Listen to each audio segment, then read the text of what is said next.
concrètement. Mes claquettes chaussettes se trouvent en Europe. Et la rue en face, c'est l'Asie. Istanbul est séparé en deux parties, une partie européenne et une partie asiatique, séparées par le détroit du Bosphore. On en voit une petite partie qui rentre à l'intérieur des terres, et la mer Noire se trouve au fond du détroit, au nord. Donc là, je suis en Europe. Le vélo est en Europe. Et de l'autre côté, c'est l'Asie.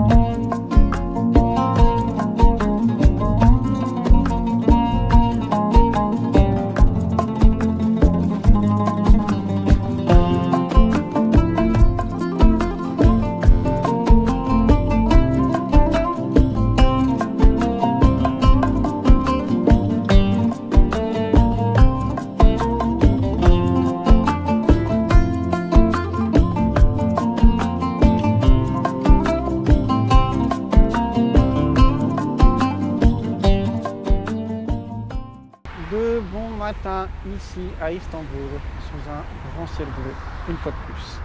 Je me suis trouvé un bon spot pour observer le détroit du Bosphore. Donc le détroit commence ici, part en direction du nord et serpente à travers les montagnes pour rejoindre la mer Noire. Et de l'autre côté, dans cette direction, se trouve la mer de Marmara. La mer de Marmara qui connecte avec la mer Méditerranée.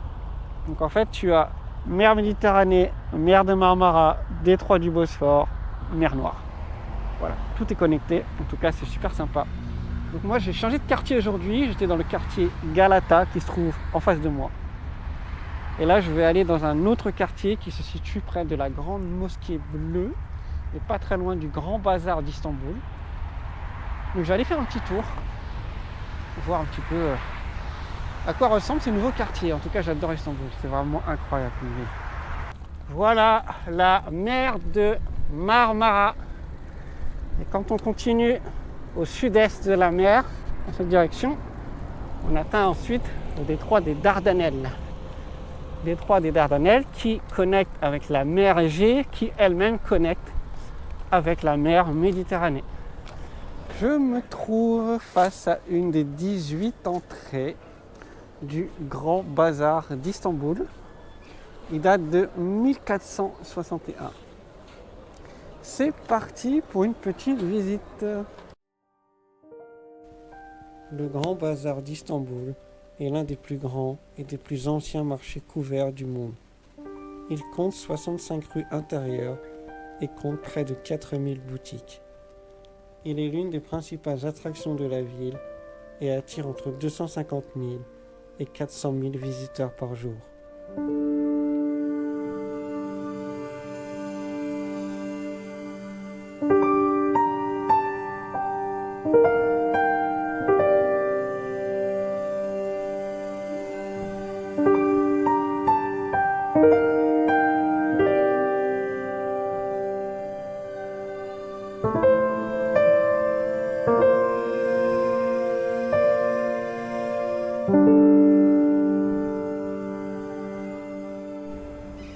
Bon, sympa ce grand bazar d'Istanbul. Je ne suis pas reparti les mains vides puisque j'ai mon drapeau turc que je vais pouvoir accrocher à l'arrière de mon vélo. Alors il faut négocier, c'est très touristique comme endroit évidemment. Ça a beaucoup changé apparemment, il y a 40 ans c'était pas comme ça. Apparemment il y a beaucoup d'arnaques dans ce coin-là. Ce qui n'est pas étonnant en soi, parce qu'il y a énormément de touristes qui y vont, dont je fais partie. Le monsieur voulait me vendre ce drapeau pour 130 livres turcs, ce qui fait environ 7 $ australiens, soit 4,50 € environ. Et moi j'ai dit non, non, non, c'est hors de question, je ne paierai pas 4,50 € pour un bout de tissu. Ça reste du tissu hein, de base. Du coup j'ai dit moi 50 livres turcs, je te le prends. Voilà, ça fait 2,50 $, environ 1,50 €. Et je suis reparti avec pour 50 livres turcs. Voilà. Donc il ne faut pas hésiter à négocier, ça fait partie de la culture locale, ainsi que les pays environnants. Voilà, il faut vraiment négocier, c'est hyper important, sinon tu te fais avoir. Et la preuve en est, hein, c'est qu'au début il voulait me le vendre 130 et puis il a réussi à me le vendre 50. Donc voilà, ça ne vaut pas 130 livres, on est d'accord. Donc il faut négocier. D'accord.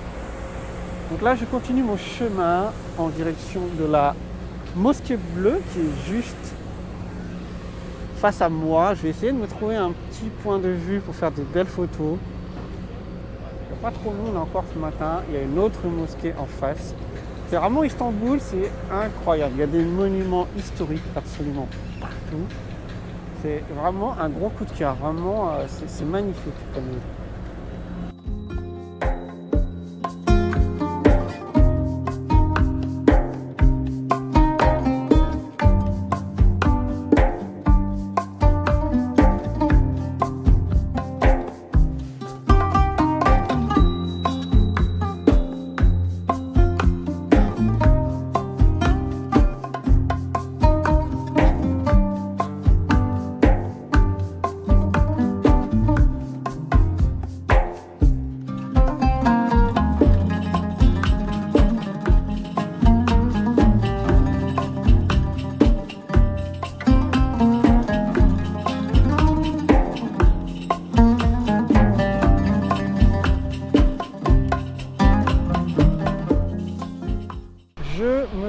À la gare routière d'Istanbul. J'ai quitté mon auberge de jeunesse ce matin. La gare routière d'Istanbul est juste énorme. Elle fait tout le tour de ce bâtiment. Il y a énormément de compagnies de bus différents qui vont un petit peu partout, soit en Turquie, soit en Europe. Et moi, je vais dans une destination mystère. Je vais te laisser découvrir en images. J'ai mon bus ce soir à 20 h. J'arrive là-bas à 7h45 demain matin. Donc j'ai 11 heures de bus, ça va être long. Je peux te dire que l'endroit en vaut la chandelle.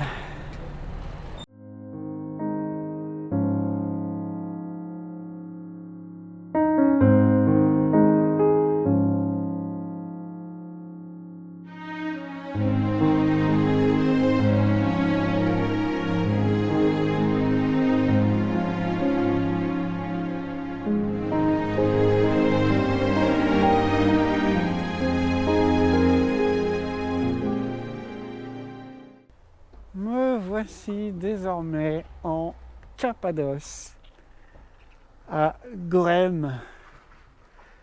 La Cappadoce qui est connue dans toute la Turquie pour ses maisons troglodytes. C'est vraiment incroyable. Et là, je vais aller en hauteur pour avoir une vue d'ensemble sur toute la ville et voir à quoi ça ressemble vue d'en haut. Bon demi-tour. Je voulais aller au lookout là-haut. Lookout qui veut dire point de vue en anglais. Et il faut payer 30 centimes d'euros. C'est rien 30 centimes. Je suis pas à 30 centimes près. Hein. Mais c'est le principe. C'est toujours la même chose en fait. C'est le principe de payer pour voir un point de vue. Moi, je trouve ça complètement débile, je trouve ça complètement stupide. Et les gens payent pour avoir un point de vue, quoi. Alors que si plus personne paye, ce sera gratuit, en fait. Donc, demi-tour, c'est pas grave. Des points de vue, il y en a plein partout. Et ça trouve des meilleurs et des gratuits. Donc, non, moi, je paye pas. C'est une question de principe. C'est pas une question d'argent, c'est une question de principe. Moi, je paye pas pour voir un point de vue. Et je pense que c'est important de montrer un petit peu tout ça, parce que derrière la carte postale qu'on peut voir sur Instagram avec les Cappadoces, où tu vois toutes les montgolfières qui volent dans la vallée, ouais c'est joli, c'est sympa. Mais derrière, il y a plein d'arnaques, il y a plein de trucs attrape-touristes, des restaurants qui sont hors de prix, des hôtels qui sont hors de prix. Et ça, personne ne le montre. Et je pense que c'est important de le montrer. J'ai marché 15 minutes depuis le point de vue payant, là où j'ai fait demi-tour. Et là, je me trouve à un autre point de vue, gratuit, un petit peu à l'écart de la ville, qui est juste en face de moi, en hauteur. La vue est incroyable. Moi, je vais continuer de monter et je vais essayer d'aller là-bas, histoire de voir ce qu'on peut trouver derrière. En tout cas, c'est vraiment sympa. Faut pas hésiter à t'éloigner de là où tout le monde va. Faut pas hésiter surtout. Et ben voilà, après 20 minutes de marche, j'ai quitté le centre-ville. Et regarde ce point de vue. Totalement gratuit. Et il n'y a personne dans les environs.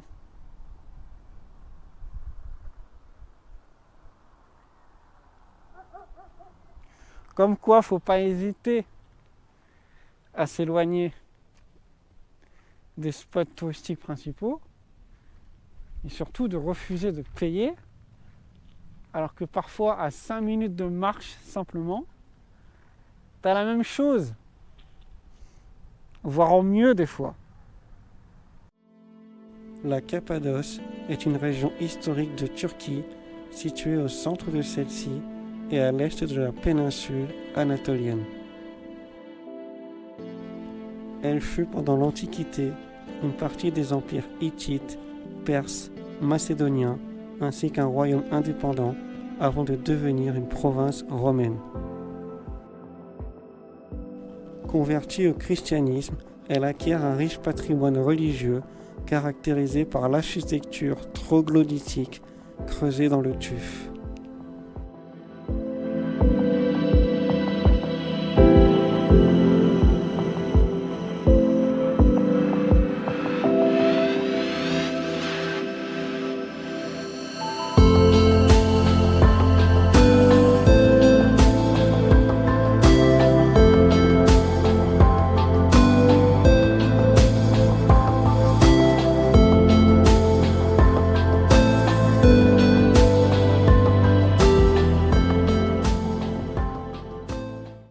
Bon, ce matin, je me suis levé à 6h30 pour voir le lever du soleil sur les Cappadoces. Et je ne suis pas tout seul.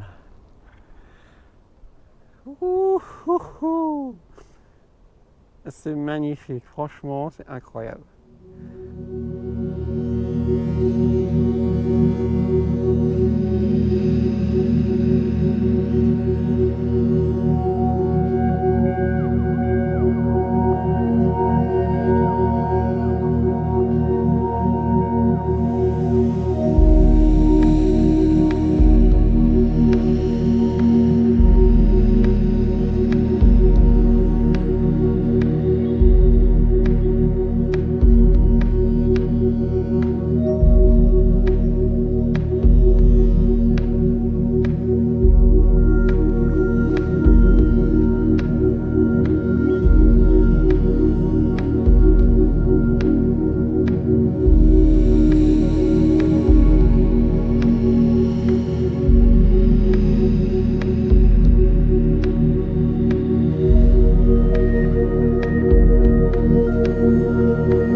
Bon, et bien c'était vraiment sympa, franchement, ça valait le coup de se lever ce matin. Il fait pas chaud du tout, hein. Il doit faire 5 ou 6 degrés maximum. Il y a encore quelques montgolfières qui volent vers le fond là-bas. Et la majorité d'entre elles sont en train d'être dégonflées. Donc voilà, je vais retourner à mon auberge. Je reprends le bus ce soir pour retourner sur Istanbul. Donc je vais aller traîner un petit peu en ville et me reposer. En tout cas, les Cappadoces, c'est vraiment court. C'était express, mais je voulais au moins venir ici pour voir quand même à quoi ça ressemblait aucun regret, vraiment aucun regret d'être venu, c'est quand même sympa comme endroit.